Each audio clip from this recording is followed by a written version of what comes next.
Thanks for tuning in to Payne Outdoors today. We're going to walk you through a complete Yak-Power system install. So we're going to be doing lights, we're going to be doing power ports, we're going to be doing a battery box, and we're going to be able to show you and install the brand new controller. It's an 8-button switch. We're going to be able to do all of that today, get it into this video so you can see how easy it is. Okay, so as we're getting started with this, there's a few tools that you will need. Not a whole lot of tools, but a few that you're going to need. So things that I like to have, obviously a drill that'll be able to have a chuck that takes a drill bit, and you'll want a Phillips head just in case you want to screw in some of the power ports that we're mounting. Some clean release painter's tape. We'll come into why this is important later. I like the 1-inch version. It doesn't matter if it's blue or yellow or green or whatever, but 1-inch painter's tape. Also some E6000. This may come in handy later. Industrial adhesive to seal some stuff. I like to have some of this on hand in case I need it. 91% isopropyl alcohol. This is going to be so that we can clean the areas that we're going to be sticking adhesive backs to and things like that. And some terry towels. These are just a great way to clean some stuff off and be able to get the surface prepped before we do the install. So up front here, first, I'm going to go ahead and install some navigation lights. So this is a set of red and a set of green. And why we're doing that is I'm going to motorize this kayak. We're also going to install a battery box. So this is not so much of an install as an area to put your batteries in, have an easy plug and play charging situation. I can take it out of the boat and charge it from the wall. It's going to be easy to power all of my electronics on it. It can fit up to 3 of like your typical deer feeder batteries, your 12 volt 8 amp hour deer feeder batteries. So this is a great accessory to have. Here we've got 4 LED strips. We're going to run 2 20s on the front and then 2 10s on the back. So we'll be installing those and show you guys how to install those and how to get them lined up and make sure that they're shining where you want them to shine. We're also going to be installing this switcher panel. You don't necessarily have to install the oval panel, but we're going to go ahead and do it so that we've got a fail-safe in case for some reason our Bluetooth on our phone or tablet are not working. We've also got some more button lights that we're going to be installing. So these are the green ones. Pretty much the entire boat except for the one portion of the nav is going to be in green. And these button lights come in really handy fishing early in the morning or late at night. You're going to be able to see stuff on your deck, see the colors of the baits that you're picking, and be able to tie knots and things like that. So we're going to install some of these in the cockpit area. Also going to be installing these plugs. So these are the SAE plugs, and then I've got an adapter that will actually, you know what? Let me grab that. I've got this adapter right here that plugs into either one of these plugs, and you're going to be able to utilize the USB on the end of that. So if my phone is dying and I need to charge it so I can get some fish submitted, if I've got my cable with me, I just plug this little guy into this SAE plug right here, and I can charge my phone. So that way I've got all day power on the water because I've got 24 amp hours coming out of my battery box. Then we're gonna move to the back. It's always a good idea when you're installing a lot of different ports and things like that to go ahead and pick up a couple of these Y adapters. That allows you to put things on the same circuit if you want to. So like all of my button lights in the back here that we're going to install will be on 1 instead of 2 of the lights. And then again, the green button lights, we're going to install them. A quick tip on button lights is before you decide where you're going to put them, you want to go in and you want to kind of make sure that when you're sitting in the cockpit, when you're sitting in the seat, that when you look forward, you're not going to see the bulb of that light, okay? Because that will blind you at night. Like it will basically blow out your night vision. So you want to be able to see the effect of the light across the cockpit, but you don't want that bulb to hit you straight in the eye. You don't want to look straight in the light bulb. It'll blow out your night vision. So quick tip. We're getting ready to mark where all of our stuff is going to go, our lights and all of that. So this is where the painter's tape comes in really handy. I've got 2 nav lights on each side that I'm going to mount. So I'm going to take a little bit of tape and basically figure out, okay, where do I want these? I'm just going to kind of mark them for layout sake. Say right there and right there. We're going to buddy them up. We do the same thing on the other side. Now we've got to decide, okay, where are these strip lights going to go? So we've got these long 20-inch strip lights, and we've got to figure out about where we want them. You don't want to put them too high, because if they're too high, they're just going to go out and they're not going to penetrate the water at all. So all you're going to get is a bunch of bouncing reflection. If you put them too low, they'll penetrate the water below you, but they won't be able to help you see what's on the bank or navigate, you know, riverbanks or anything like that, or see trees near as well, because all your light will be going down into the water. So we want a little bit of both. The easiest way that I've found to do that is to find what's called the part line of the boat. So in this boat, it's right here. And I take this 1-inch tape. This is why we specified 1 inch. And I figure I want these pretty far forward. And I start that 1-inch tape about where I want to start that light. And I run it along that part line. Right, like so. And then when I go to mount my light, I'm actually going to mount it right below that part line. What that's going to give me is the proper angle on these lights to be able to get some water penetration, but also be able to show some of the riverbanks and things like that that I'll be fishing. So I get navigational light and I get water penetration. So 1 inch below the part line on this boat. And then we'll do the same thing on the back. We've got some 10-inch lights that are going to go on the back there, so we'll do the exact same thing. Okay, so for these lights, what happens is you actually drill a hole that this will fit into. You feed all of this line into the hull of your kayak. And then you're going to tighten this down with an Allen wrench. That is actually included in the package. So you don't even have to have your own. And then what's going to happen is the light, once you tighten this down, and you don't want to get it too tight. You want to get it just to where it starts to get flat. You don't want this rim all the way into the kayak. And then once it's tightened down, then you just take the Yak-Power light there and you plug it in, and you got to make sure that it catches over the lip of this to make a good connection. Once you've done that, then you should be good to go with that light. It's got 3M adhesive on the back, so you'll be able to attach those to your kayak and they should stay put. In case you're nervous about it, it does have a place that you can tie in a safety screw on the back here, put it into the hole. That's where we use that E6000 anytime that we're drilling into a hole and it doesn't have a self-seal or anything like that. Just put a little drop of that E6000 and it'll seal that up right away, so you won't have to worry about any leaks.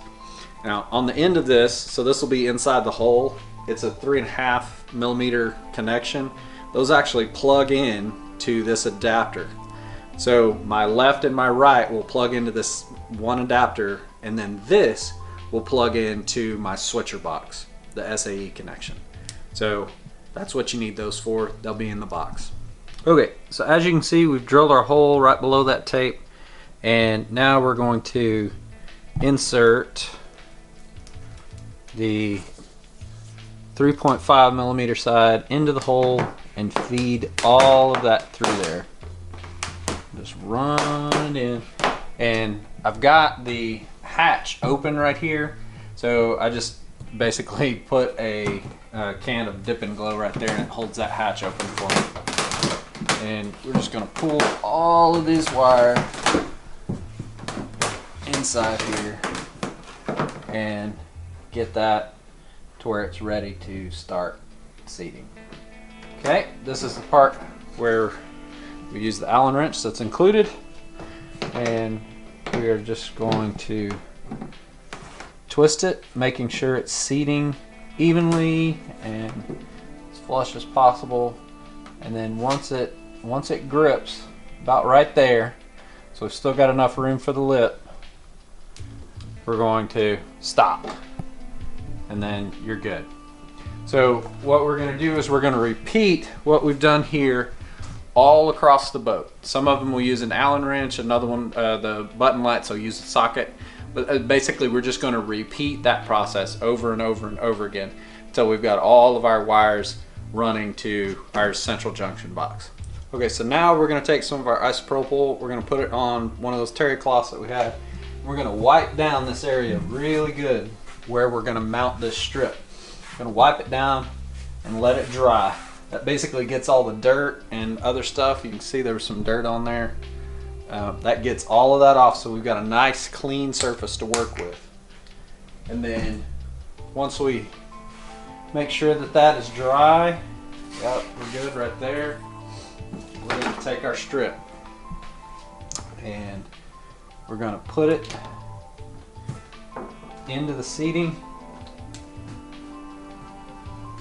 Make sure it clips over the lip, nice and tight. And then we just basically remove this adhesive strip and it'll attach to the boat. And that's it. Pretty simple. So basically what I've done is completed the install on both sides. You can see that the lights are there. I went ahead and put in the safety screw and I've joined them up. The 3.5 millimeter connectors connect right here into this Y, and then that terminates at an SAE plug, which will plug into our controller box. Okay, so I know I'm gonna get the question, so I might as well try to answer it right now. So this right here is how I get my wires from the back of the kayak back there all the way up here. But you'll notice there's no hatch access. And so I have not put in that hatch, so I don't have any access back here to speak of. So in order to get the wires from here all the way up here, I needed to have something to do that. So what I've done is I've taken an old fly rod and a hanger. I ran the hanger through the eye, made a little hook, and then ran it down the length of that rod. So this is the top piece of a 2-piece 8-foot fly rod, so about a 4-foot section. That allows me to reach from the middle hatch all the way to the back where that's going to be. And so that's how I do it. It takes a little time, and you got to really fish for them, but it's worked out great for me. You do want a rod. I like an old fly rod because it has a lot more bend and flex to it, so it's able to fit into the areas where you need it to the most. Okay, so you've heard me talk about the brain a little bit. This is the main controller box right here, and then this is the switch that you don't necessarily have to mount if you don't want to. So what I'm gonna do is I'm actually gonna take this and I'm gonna mount it, and I'm gonna take out this pocket webbing right here that comes standard, and I'm gonna mount that right there so that it's kind of out of the way of my feet because of this H-rail, but it'll be able to go right there. I don't use that webbing just a whole lot, and I've still got the webbing on the other side if I want to use it to hold a tool, but I've got these on the Hobie. I've got these cool tool leashes and things like that, and rail track mount stuff and all kinds of things to keep things tethered. So I think I'm going to remove this webbing, and I just have to unscrew those screws and take it off, and then mount this little guy right in there, like so. So you can kind of see what we've done here. This is a 5/16 hole, which is just big enough to hit the head of the 3.5 millimeter joint in there, and it connects right here. So to mount this big one, unlike the former 5-button module that they had, this one you don't have to drill a 2 1/8 inch hole. It's just a 5/16 hole, and then we'll just feed the wire and then mount it up right there. Okay, so I'm putting in these nav lights, which are just the button lights. I'm going to do 2 of them, but a couple of things that you need to know about. So they will come with this backing nut. It's actually made for like aluminum watercraft, like John boat or something like that. that needs a backing plate. Since this is poly, you're able to thread it, and I use a 16 millimeter socket for that. It just fits right over the head, and then you can tighten it down. Use a wrench, hand tight, don't use electric on it. And it terminates at a 3.5 millimeter, just like the other lights do, and with basically a splitter to an SAE, so you can plug them into the nav port. So what I've got is I've got the red and the green installed on the nav lights, but I want all 4 of those lights to go into the nav port in here. I want it to go right there. And so, since I've got one connector for that, what I need to do is I need to use this splitter here. It's basically a 2-way. So I can plug the red and the green into this, and then plug the red into my brain there, into the nav channel. Alright, so we've got the boat all finished up, and got our battery box in here and our switch here. So turn it on, and we're just going to light them all up.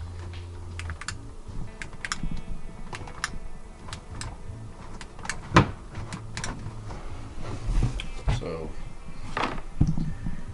we'll start up here at the front, and we've got our nav lights set up, and you've got your LED strip light there. We have in here, we've got our panel there. We've installed an SAE plug right here, and another one on the opposite side right there. We've got button lights that we've installed here and here, and we have some under seat lights also to cast light onto the deck for us. And as we move back, we've got additional lights for our tank well, and then strips on the back here.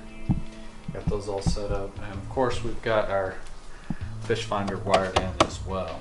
So everything lit up and working well. I'll give you the obligatory turn off the lights shot. So as you can see, lights up the room pretty well. It'll be a lot better, you know, outside of course, but this is what we've got. You can see the kind of the light on the deck.